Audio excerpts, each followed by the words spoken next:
We'll guide you through how to create a car model in Blender, using the latest methods and UI elements for 2025 to 2026.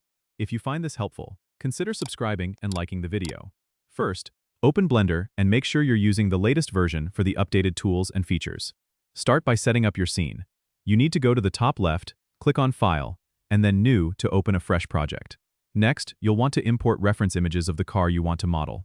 Go to the Add menu, select Image, and then Reference. This helps you keep the proportions and details accurate. Now, switch to the modeling workspace by clicking on it from the top bar. You can start with a basic shape like a cube for the car's body. Press S to scale it to roughly the size of the car. Go into Edit mode by pressing Tab, and use the Loop Cut tool, found under the Edge menu, to add more geometry where needed. This allows for more detailed shaping. Use the Extrude tool, press E, to pull out sections like the hood or the trunk. For the wheels, you can add a cylinder from the Add menu, and then use the Rotate and Scale tools to position it correctly. Remember to use Mirror Modifier found in the Modifiers tab to ensure symmetry across the car. This saves time and keeps both sides of the car identical.